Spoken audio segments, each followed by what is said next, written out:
अस्सलाम फ्रेंड्स, आज हम मैथ की एक्सरसाइज 1.1 का क्वेश्चन नंबर 2 करेंगे। सबसे पहले हम क्वेश्चन पढ़ लेते हैं कि क्वेश्चन में हमें क्या दिया हुआ है। Separate into real and imaginary parts, right the simple complex number. इन्होंने हमें कहा है कि हमने रियल और इमेजिनरी पार्ट्स जो हैं वो अलग करने हैं, मतलब सेपरेट करने हैं। फर्स्ट ऑफ ऑल हमें पता होना चाहिए कि रियल और इमेजिनरी पार्ट्स कौन से होते हैं। मैं आपको बहुत सिंपल वर्ड्स में बताती हूँ कि जो इमेजिनरी पार्ट्स होते हैं उनके साथ आयोटा लगा होता है और जो रियल होते हैं के साथ आयोटा नहीं लगा होता। जैसे कि हम क्वेश्चन करेंगे तो आपको अच्छे से समझ आ जाएगी। चलो आप क्वेश्चन करते हैं। मैंने यहाँ पर क्वेश्चन राइट कर लिया, अब उसको फर्दर सॉल्व कर लेते हैं। मैंने ये किया जो क्वेश्चन में लिखा होगा उसको मैंने लिख लिया एक बार दोबारा। अच्छा, इस क्वेश्चन को ना सॉल्व करने के लिए आपको कॉन्जुगेट लेना आना चाहिए। कॉन्जुगेट लेना बहुत ही सिंपल और आसान सा है। इसमें जो इमेजिनरी वैल्यू होती है ना उसका आपने साइन चेंज कर देना होता है। अब हमारी यहाँ पर जो इमेजिनरी वैल्यू है ना ये +5 आयोटा है डिनोमिनेटर में। 5 इमेजिनरी वैल्यू इसलिए क्योंकि इसके साथ आयोटा लगा हुआ है। अब उसका हम साइन चेंज करेंगे तो उसको ऊपर ही मल्टीप्लाई कर लेंगे और नीचे भी। ये आप देख सकते हैं मैंने जो 5 आयोटा का साइन था वो माइनस कर दिया, सिर्फ मैंने इमेजिनरी वैल्यू का साइन चेंज किया। कॉन्जुगेट में सिर्फ इमेजिनरी का साइन चेंज करते हैं। अब ये 2 को मैंने पूरी 4 - 5 आयोटा से मल्टीप्लाई कर लिया एक बार, और फिर मैंने -7 आयोटा से मल्टीप्लाई किया इस पूरी वैल्यू के 4 - 5 आयोटा को। फिर नीचे मैंने 4 का होल स्क्वायर लिया -5 आयोटा का स्क्वायर। अब इन दोनों को मल्टीप्लाई किया तो कि डायरेक्ट मैंने किया है, आप भी कर सकते हैं। इसके बाद मैंने 2 को पूरी ब्रैकेट के साथ मल्टीप्लाई कर दिया तो मेरा आंसर 8 - 10 आयोटा है। ऐसे ही मैंने -7 आयोटा से इस पूरी ब्रैकेट को जो है वो मल्टीप्लाई कर दिया, और मल्टीप्लाई करने से जो मेरा आंसर है -28 आयोटा + 35 आयोटा का स्क्वायर आ गया। ऐसे ही मैंने डिनोमिनेटर में मल्टीप्लाई किया, 4 का होल स्क्वायर लेके तो 16 आ गया, और -5 आयोटा का स्क्वायर लिया तो ये 25 आयोटा का स्क्वायर आ गया। ऐसे फिर मैंने अच्छा यहाँ पर ना एक स्टेप बता देती हूँ। ये जो आयोटा स्क्वायर है ना इसकी जो वैल्यू होती है वो -1 में होती है। सारा स्टेप जो ये नेक्स्ट स्टेप है बिल्कुल सेम है, बस यहाँ पर मैंने आयोटा का स्क्वायर था उसकी यहाँ वैल्यू राइट की है, और डिनोमिनेटर में भी ऐसे ही किया। यहाँ पर जो आयोटा का स्क्वायर था यहाँ पर उसको मैंने यहाँ -1 कर दिया। ये आयोटा स्क्वायर की वैल्यू ये आपने याद रखनी है।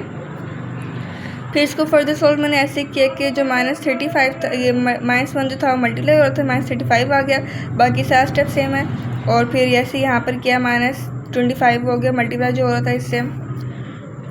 और फिर मैंने जो रियल वैल्यूज़ थे उनको प्लस कर लिया, और जो इमेजिनरी वैल्यूज़ थी उनको इकट्ठा कर लिया। ये देख सकते हैं 8 - 35 जो था वो -27 आ गया, और -10 आयोटा -28 आयोटा -38 आयोटा आ गया। ऐसे ही 16 -10 प्लस हो गया 25 आ गया। अच्छा, इन्होंने फिर -27 -38 आयोटा और 41 आ गया। इन्होंने हमें कहा है कि रियल और इमेजिनरी वैल्यूज़ हैं उनको हमने अलग करना है, तो इसलिए मैंने -27 और 41 को अलग कर लिया। फिर माइनस का साइन आ गया, और 38 आयोटा 41 को अलग कर दिया। -27 और 41 हमारी रियल वैल्यू और ये हमारी इमेजिनरी वैल्यू है। ऐसे ही फिर आप देख सकते हैं इसका सेकंड पार्ट भी बहुत ईजी है। -2 + 3 आयोटा का होल स्क्वायर। अच्छा, पिछले क्वेश्चन ना थोड़ा सा डिफरेंट है। पिछले क्वेश्चन में ये था कि होल का स्क्वायर नहीं था, इसमें बस आपने फॉर्मूला अप्लाई करना है a + b, यहाँ पर स्क्वायर आना है, यहाँ पर a + b का होल स्क्वायर। इसका जो फॉर्मूला है वो होता है a² + b² + 2ab। हमने यही फॉर्मूला जो है अब यहाँ पर अप्लाई कर लेना है। ये देख सकते हैं -2 + 3 आयोटा का जो होल स्क्वायर था वो ये सपोज कर लेंगे हमारी वैल्यू जो है ये a है और ये वैल्यू हमारी b है। तो यहाँ पर a² की जगह मैंने -2 का होल स्क्वायर लिख दिए, और +b² की जगह +3 आयोटा का होल स्क्वायर। ऐसे ही यहाँ पर +2 जो था फॉर्मूले का, फिर a की जगह -2 और b की जगह 3 आयोटा आ गया। ऐसे ही फिर नेक्स्ट स्टेप मैंने किया = का साइड पे ये वैल्यू लिखे या ना लिखें कोई फ़र्क नहीं पड़ता। अच्छा, -2 का तो मैंने होल स्क्वायर लिया तो 4 आ गया, और ऐसे ही फिर 3 का आयोटा का होल स्क्वायर लिया तो +9 आयोटा स्क्वायर आ गया। फिर मैंने जब इन तीनों को मल्टीप्लाई किया तो -12 आयोटा आ गया। फिर आपको ने बताया था पिछले पार्ट में भी कि आयोटा स्क्वायर की जो वैल्यू होती है -1 होती है, तो मैंने वही वैल्यूज ओपन किया। बाकी सारा क्वेश्चन जो है वो सेम है, जो सारा स्टेप है वो सेम है। फिर नेक्स्ट स्टेप में जो था -1 जब 9 से मल्टीप्लाई तो -9 आ गया, 4 - 9 -12 आयोटा। फिर जब मैंने 4 - 9 किया तो -5 आ गया, और फिर मैंने ये -12 आयोटा ऐसे ही आ गया।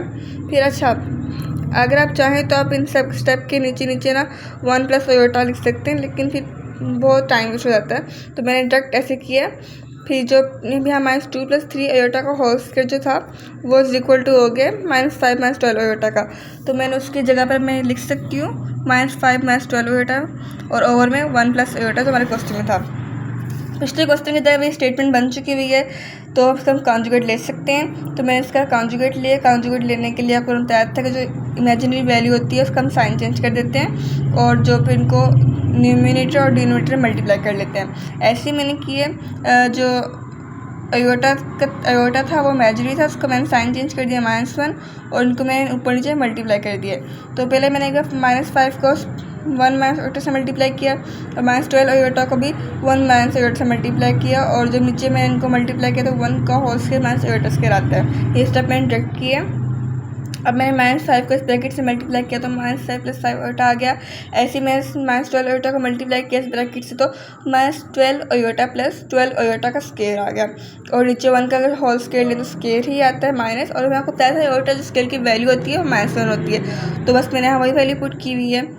फिर इसके बाद जो यहाँ पर भी ये जो नेक्स्ट स्टेप है इसमें मैंने आयोटा स्क्वायर की वैल्यू पुट किया, बाकी सारे स्टेप सेम है। और ये नीचे वो जो डिनोमिनेटर में 1 + 1 हो गया, माइनस जो प्लस होता है इसलिए। फिर मैंने यहाँ पर उसको -1 को जो मल्टीप्लाई किया -12 बन गया, बाकी सारा स्टेप सेम और यहाँ नीचे 2 बन गया, 1 + 1 2। ऐसे फिर मैंने इनको जो रियल वैल्यूज थी उनको प्लस कर लिया और जो इमेजिनरी थी उनको कर लिया।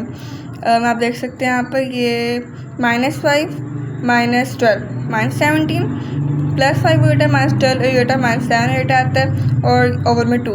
अच्छा, इन्होंने हमें कहा था कि रियल और इमेजिनरी वैल्यूज जो है वो सेपरेट करनी है, तो इसलिए मैंने इनको -17/2 को जो हमारी रियल वैल्यू और -7 आयोटा को 2